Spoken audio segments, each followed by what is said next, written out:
네, 보통 그리스도인들이 살아가면서 어떤 중요한 일을 결정할 때요, 고민될 때가 많죠. 사람 누구나 다 그렇죠. 중요한 일을 결정할 때, 오른쪽일까, 왼쪽일까, 또는 다른 방향일까.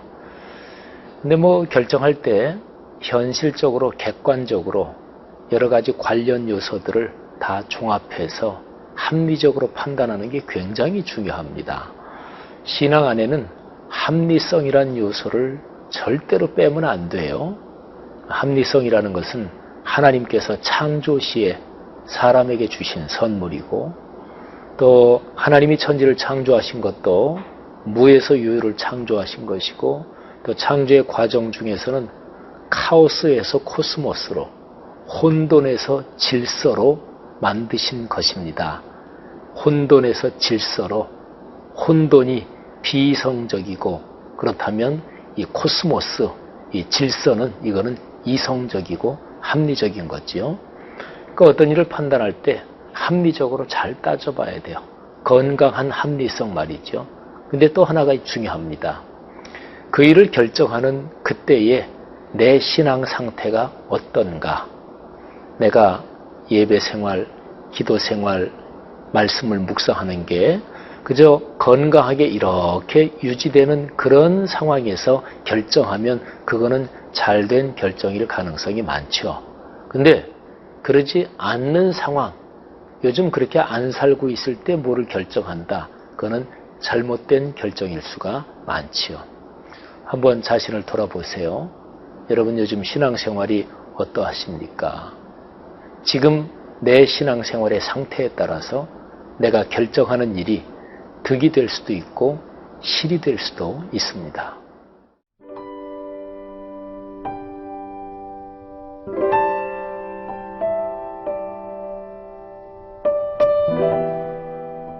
열왕기하 16장 1절에서 9절 말씀입니다. 르말야의 아들 베가 제17년에 유다의 왕 요담의 아들 아하스가 왕이 되니, 아하스가 왕이 될 때에 나이가 20세라. 예루살렘에서 16년간 다스렸으나 그의 조상 다윗과 같지 아니하여 그의 하나님 여호와께서 보시기에 정직히 행하지 아니하고 이스라엘의 여러 왕의 길로 행하며, 또 여호와께서 이스라엘 자손 앞에서 쫓아내신 이방 사람의 가증한 일을 따라 자기 아들을 불 가운데로 지나가게 하며, 또 산당들과 작은 산 위와 모든 푸른 나무 아래에서 제사를 드리며 분향하였더라. 이때에 아람의 왕 르신과 이스라엘의 왕 르말야의 아들 베가가 예루살렘에 올라와서 싸우려 하여 아하스를 애워쌌으나 능히 이기지 못하니라. 당시에 아람의 왕 르신이 엘랏을 회복하여 아람에 돌리고 유다 사람을 엘랏에서 쫓아내었고, 아람 사람이 엘랏에 이르러 거기에 거주하여 오늘까지 이르렀더라. 아하스가 아수르 왕 디글랏 빌레셀에게 사자를 보내 이르되, 나는 왕의 신복이요 왕의 아들이라. 이제 아람 왕과 이스라엘 왕이 나를 치니 청하건대 올라와 그 손에서 나를 구원하소서 하고, 아하스가 여호와의 성전과 왕궁 곳간에 있는 은금을 내어다가 아수르 왕에게 예물로 보냈더니, 아수르 왕이 그 청을 듣고 곧 올라와서 다메섹을 쳐서 점령하여 그 백성을 사로잡아 기르로 옮기고 또 르신을 죽였더라. 이스라엘과 유다 또 그 주변 국가들과의 이런저런 관계 구도를 제가 한번 잠깐 말씀드리겠습니다. 그러니까 열왕기하 16장에 나오는 그 당시의 국제 정세입니다. 자, 이스라엘이 위아래로 길쭉해요. 여러분 머릿속에 오른쪽 왼쪽 이렇게 제가 설명을 드릴 테니까 한번 쉽게 그냥 상상이 되는 거니까 이스라엘이 위아래로 길쭉한데 아래쪽이 유다 왕국, 남유다, 위에가 북왕국 이스라엘 이렇게 되지요. 그런데 유다의 왕은 아하스, 그리고 이스라엘 북쪽의 왕은 베가, 그리고 이제 그 오른쪽에 말이죠. 그러니까 방위로는 동쪽인데 동쪽에 아람이라는 꽤 큰 나라가 있었어요. 아람도 역사적으로 상당히 강력했던 나라인데 아람의 왕이 르신이었습니다. 그리고 이제 저 북쪽에 굉장한 강대국이죠. 바로 아수르. 그때 당시에 아수르의 왕은 디글랏 빌레셀이었습니다. 자, 근데 이제 이런 상황에서 이게 서로가 동맹을 맺고 편을 먹는데요. 저 북쪽에 아수르가 강력하고 막강하니까 바로 거기에서 바로 이어지는 데가 북왕국 이스라엘이거든요. 그리고 오른쪽에 있는 아람 이쪽도 아수르가 계속 밀고 내려오니까 위협을 느끼지요. 그래서 북왕국하고 아람 이 두 나라가 손을 잡고 반아수르 동맹을 형성하는 거죠. 그래서 북왕국의 왕 베가, 아람의 왕 르신이 딱 손을 잡고 그리고 아수르를 대적하는 거죠. 그러면서 남왕국 유다한테 너희도 우리 동맹에 가담해라 하고서 압박을 하는 거예요. 이런 상황 속에서 아하스가 거꾸로 저 북쪽에 아수르하고 손을 잡습니다. 구도 이해하시겠죠, 그죠? 그러니까 남왕국 유다는 자기의 북쪽에 이스라엘 그리고 동쪽에 아람 이렇게 이제 막혀 있는데 오히려 거꾸로 저 훌쩍 넘어 북쪽에 아수르하고 손을 잡는 거예요. 그래서 이제 이렇게 저렇게 서로가 공격하고 뺏고 뺏기는 이제 이런 게 벌어집니다. 이런 가운데서 남왕국 유다가 에일랏, 여기 성경에 엘랏이라고 나오는데 아주 중요한 항구, 저 남쪽에 있는데 거기를 아람한테 뺏깁니다. 그리고 이제 이 북왕국하고 아람하고 계속 동맹을 맺고 남왕국 유다를 압박하니까 유다왕 아하스가 아수르한테 도움을 청해요. 그래서 디글랏 빌레셀 이쪽에다가 이 남왕국 유다에 있는 보물 창고 이런 것도 보여주면서 조공도 바치고 그래서 이제 아수르가 아람 왕국의 수도를 공격합니다. 그게 이제 라메섹이에요. 이런 상황이 쭉 전개돼요. 근데 이제 오늘 우리가 이 말씀을 묵상하면서 하나 질문해야 되는 것은 이것입니다. 아하스의 판단이 옳았을까? 이게 역사가 크게 흘러가는 데는요, 그 판단이 옳았느냐 틀렸느냐 그거는 금방 알 수 없는 경우가 많이 있어요.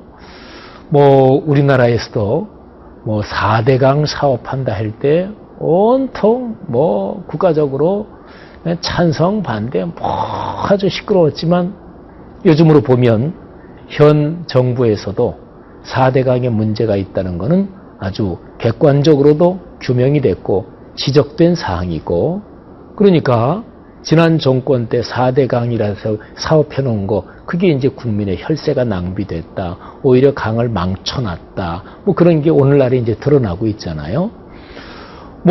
훨씬 더 후에야 드러날 이런 것들도 역사에는 많습니다.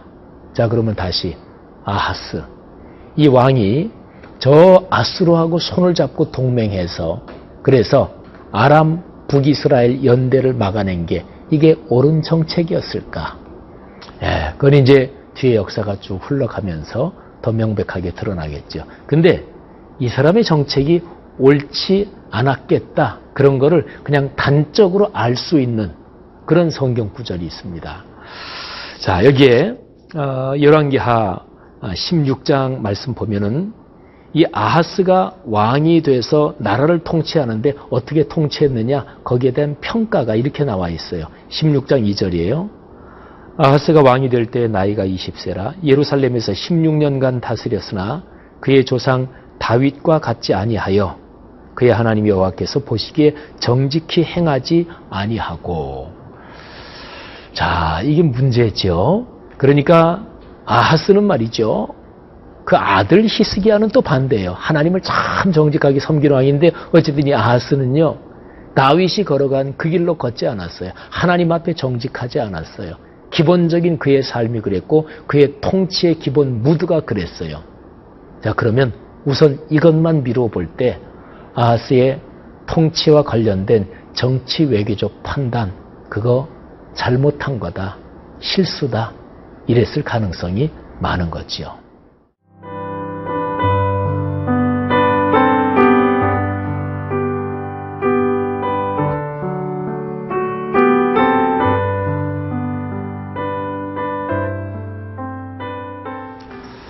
열왕기하 16장을 묵상하면서 중요한 구절, 두 구절을 서로 비교하면서 깊이 생각할 필요가 있습니다. 하나는 아까 제가 읽어드린 2절이에요. 그러니까 아하스가 조상 다윗과 같지 않았다. 그의 하나님 여호와께서 보시기에 정직하게 행하지 않았다. 이것이죠. 그리고 뒤에 3절 또는 4절 보면 이 아하스는 북왕국 이스라엘, 말하자면 신앙적으로 타락한 왕들 그쪽 길을 따라서 살았어요. 그래서 심지어 자기 아들을 불 가운데로 지나가는 그런 이방신을 섬기는 예식에 자기 아들 왕자를 참여하기도 했고요. 또 산당에서 제사하고 우상을 섬겼어요. 어쨌든 2절 보면은 조상 다윗과 달랐다. 하나님이 여호와께서 보시기에 정직하게 행하지 않았다.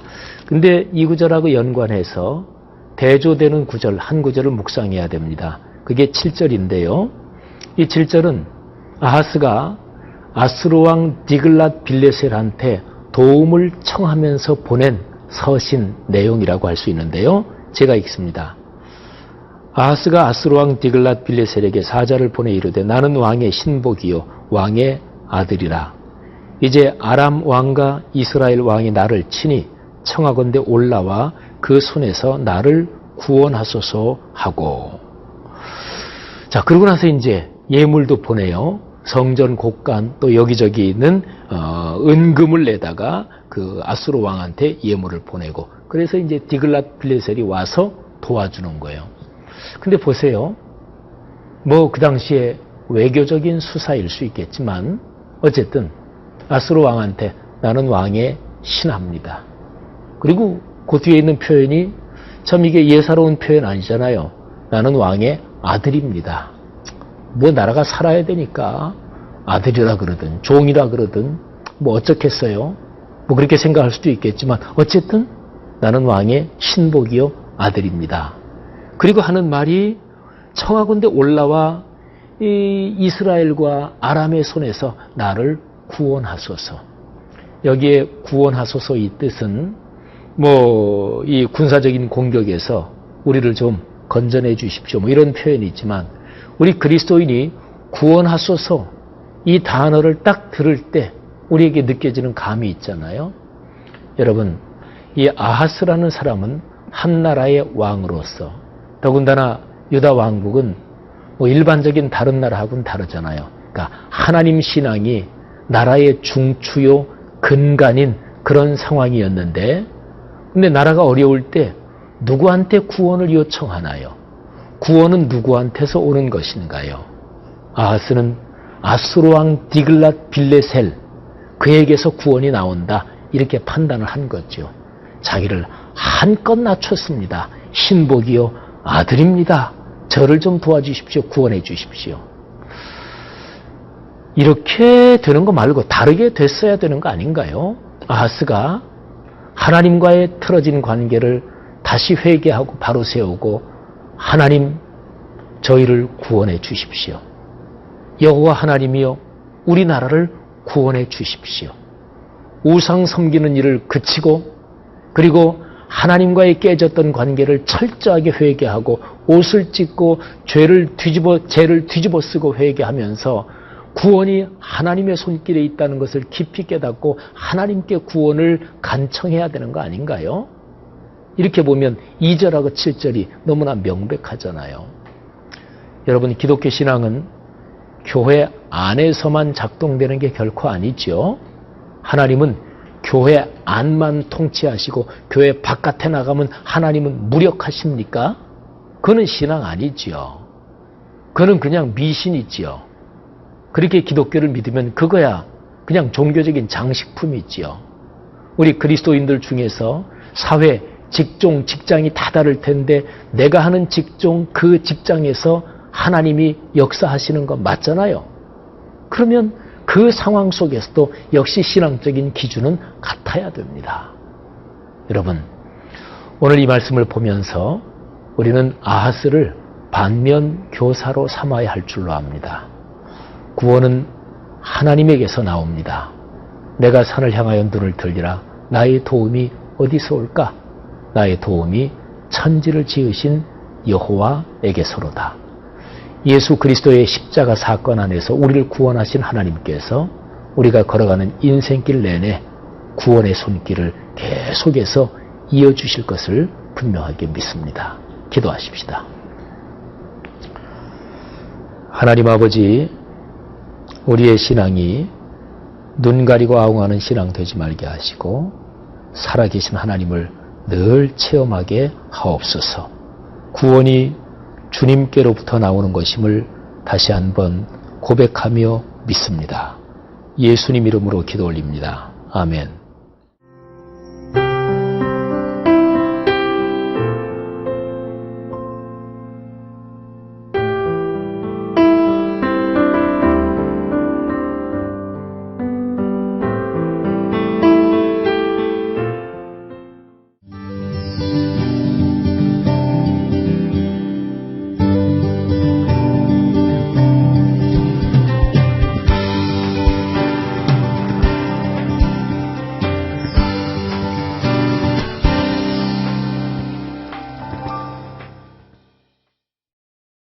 제2회 CGNTV 생명의 삶 큐티 간증수기 공모전. 치유와 회복, 기쁨과 감동, 큐티를 통해 경험한 하나님과 나의 이야기를 자유롭게 작성하여 보내주세요. 분량은 A4지 한두 장으로 주제에 맞는 큐티 간증과 더불어 이름, 전화번호, 주소, 출석교회, 큐티 날짜와 본문, 공모전을 알게 된 계기 등도 함께 보내주세요. CGNTV 홈페이지에 있는 큐티 간증수기 공모전 페이지에서 작성하거나 공모전 접수 양식을 다운받아 작성하여 이메일로 보내실 수 있으며 수기로 작성한 경우 우편 접수도 가능합니다. 이번 공모전은 7월 1일부터 8월 31일까지 진행되며 당선작은 9월 16일 홈페이지 및 개별로 통보될 예정입니다. 당선되신 모든 분과 참가자를 위한 다양한 상품도 준비되어 있습니다. 제2회 CGNTV 생명의 삶 큐티 간증수기 공모전. 하나님의 말씀을 사모하는 분들의 많은 관심과 참여 바랍니다.